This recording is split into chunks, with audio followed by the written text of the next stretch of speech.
అశ్విన్ గురించి కొన్ని వివరాలు తెలియజేస్తాను. So Ashwini Kumar 21 year old ఎవరైతే హెచ్డి వీడియోస్ మూవీస్ హ్యాక్ చేశాడో సర్వర్స్ని, అతను యాక్చువల్గా వాళ్ళ ఫాదరు చిన్న బిజినెస్ మ్యాన్ అనమాట. ఒక 70-80 yards ఇల్లు G+2 ఉన్న ఇంట్లో ఉంటారు, బిజినెస్ కూడా అక్కడే. అతను బెడ్రూమ్లో అతను తమ్ముడు ఇతను ఉంటారు. డే అంతా కూడా ఖాళీగా ఉండి నైట్ పని స్టార్ట్ చేస్తాడనమాట. యాక్చువల్గా ఎందుకు చేసావు అని అడిగినప్పుడు మనము మూవీ ఫస్ట్ రిలీజ్ కాకముందే నేను చూడాలని నాకు క్యూరియాసిటీ, నాకు ఇంట్రెస్ట్, అందుకోసం నేను స్టార్టింగ్లో అలా డౌన్లోడ్ చేసుకుని చూసేవాడిని.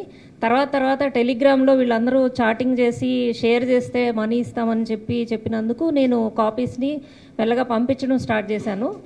23 నుంచే ఇది స్టార్ట్ చేశాను అనేసి మనకు చెప్పాడనమాట. అట్లాగే ఇవి షేర్ చేసినందుకు వాళ్ళు పంపించిన ఏవైతే USDT ఉన్నాయో అవి డిఫరెంట్ వ్యాలెట్స్లో సేవ్ చేశాడు. సేవ్ చేసుకొని వాటిని తీసుకునే అవసరం కూడా రాలేదు అతనికి, ఎందుకంటే వాళ్ళ ఫాదర్ ఆల్రెడీ బిజినెస్ చేస్తున్నాడు. ఎందుకు చేస్తున్నావు నువ్వు, మూవీస్ అయితే సరే ఓకే చూడడానికి తీసుకున్నావు, బట్ గవర్నమెంట్ వెబ్సైట్స్ ఇవన్నీ ఎందుకు హ్యాక్ చేశావు అని అడిగితే అతను అది నేను చేయగలను, వాళ్ళ డేటా నా దగ్గర ఉంది, నా దగ్గర పెట్టుకున్నాను అనే దీనికోసం చేస్తున్నానని చెప్పాడు మనకి. ఆల్ గవర్నమెంట్ వెబ్సైట్స్ ఇవి ఇంక్లూడింగ్ లెజిస్లేచర్కి సంబంధించిన అన్నీ కూడా ఉన్నాయి. అతని డేటాలో కిక్ మూవీ ఉందా అంటే కిక్ కోసం చేస్తున్నాడు అనమాట. ఉండొచ్చు, ఆ మూవీ కూడా ఉండొచ్చు.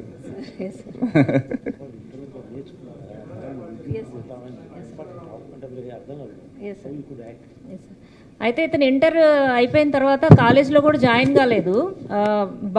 డీబగ్గింగ్ అనేది ఇతనికి ఇంట్రెస్ట్ అంట. యాక్చువల్గా ఆ డీబగ్గింగ్ నేర్చుకోవడానికి యూట్యూబ్లో వెళ్ళి డిఫరెంట్ ఛానల్స్లో డీబగ్గింగ్ నేర్చుకోవడం స్టార్ట్ చేసి, అలాగే జావా, పైథాన్ ఇవన్నీ కూడా నేర్చుకొని టోటల్గా మూవీస్ని సర్వర్స్కి వెళ్ళి హ్యాక్ చేయడం అనేది నేర్చుకున్నాడు అనమాట. ట్రయల్కి ఫస్ట్ చేసి డౌన్లోడ్ అయిన తర్వాత డైరెక్ట్ థియేటర్ కాపీనే ఇతను తెచ్చేసుకుంటాడు. థియేటర్లో ప్లే కాకముందే. ఎస్ సార్, KDM కీస్ అని ఉంటాయి థియేటర్లో మూవీ వెళ్ళిన తర్వాత. ఆ కీస్ కూడా థియేటర్ యూనిక్గా ఉంటుంది అనమాట. ఈచ్ థియేటర్కి కూడా ఒక KDM కీ ఉంటుంది. దాన్ని థియేటర్ వాళ్ళకి తెలియకుండానే ఇతను వాళ్ళ సర్వర్స్ హ్యాక్ చేసేసి ఇతను డైరెక్ట్గా థియేటర్లో ప్లే కాకముందే ఇతను ఇక్కడ చూసేసి నేను చూశాను అనే ఒక ఇది, అట్లాగే టెలిగ్రామ్లో షేర్ చేయడం.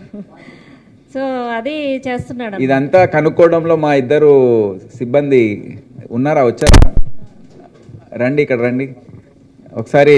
అంటే ఏ విధంగా చేస్తున్నాడు అనేది మాకు చాలా, అంటే దర్యాప్తు కోసం అవసరమైంది.